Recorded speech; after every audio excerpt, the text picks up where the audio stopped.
Allahım, sən Allahsan, sənədir qulluğumuz, səndədir çarəmiz, səninlədir varlığımız, səni axtarar ruhumuz, səni anar qəlbimiz. Başqaları yaradılmışdır, sən yaradansan, başqaları möhtacdır, sən ehtiyacsızsan və ehtiyacları görənsən.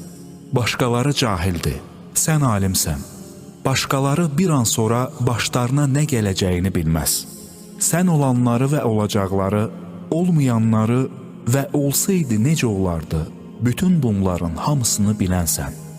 Başqaları yatar və unudar, sən isə nə mürgüləyər, nə yatar, nə də unudarsan. Başqaları acizdir, sən isə hər şeyə qadirsən. Səndən ümid kəsilməz, sən imkansız şeyləri mümkün edənsən, ölüdən diri, diridən ölü çıxaransan. Sən ki, rəhm etdiyin üçün bizə Muhammed sallallahu aleyhi və alə alihi və səlləmi göndərənsən. Günah etdiyimiz anda dərhal bizi cəzalandırmağa tələsməzsən. Tövbə etməyimiz üçün bizə möhlət verərsən. Sən ki, bizlərə valideynlərimizdən daha çox qayğı və sevgi göstərənsən. Sən səni dərk edən üçün hər şeyi əvəz edərsən. Amma heç nə səni əvəz edə bilməz. Səndən başqa ibadətə layiq heç bir ilah yoxdur. Sən Allahsan, sən Rəhmən və Rahimsən, sən Zülcələli və İkramsan, sən Həy və Qayyumsan, sən ki, heç bir tayı bərabəri olmayan, doğmayan və doğulmayan Allahsan. Sən ki, bütün nöqsansız sifətlərin və gözəl adların sahibisən. O adlar ki, sən o adlarla özünü adlandırdın. O adlar ki, sən onları yaratdığından kiməsə öyrətdin. O adlar ki, sən onları öz aləmində bildiyin hikmətə görə gizli tutdun. Bütün ad və sifətlərin də səndən istəyirik.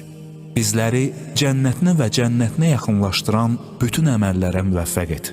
Bizləri əzabına və əzabına yaxınlaşdıran bütün şər əməllərdən qoru. Günahlarımızı və qüsurlarımızı bağışla. Bizləri bütün səhv və qüsurlarımızdan salamat et. Dualarımızı qəbul et. Aqibətimizi xeyirli et. Son nəfəsimizdə tövhid kəlməsini deməyi bizlərə nəsib et. Ölülərimizi bağışla. Bizi şeytanın və düşmənlərimizin şərrindən, pis insanların şərrindən mühafizə et. Evimizə yaxşılıqlar və xeyirli bərəkətli ruzilər lütf et. Müsəlmanlara salamatlıq lütf et. Din düşmənlərini qəhər və pərişan et.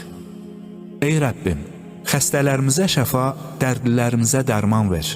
Riyadan, nifaqdan, bədbəxtçilikdən, hər cür xəstəlikdən, qəzadan, bəladan, tənbəllikdən, acizlikdən, zəlil olmaqdan, zülm görməkdən, azdıran zənginlik və azdıran kasıblıqdan, şeytan və nəfsin şərrindən, düşmənin qələbəsindən, pis davranışlardan, bidət və zəlalətə düşməkdən, ixlassız əməldən, hər növ günahdan, küfrə girməkdən, rəzil olmaqdan, ölərkən gələcək fitnələrdən, dinimizə, dünyamıza zərər verəcək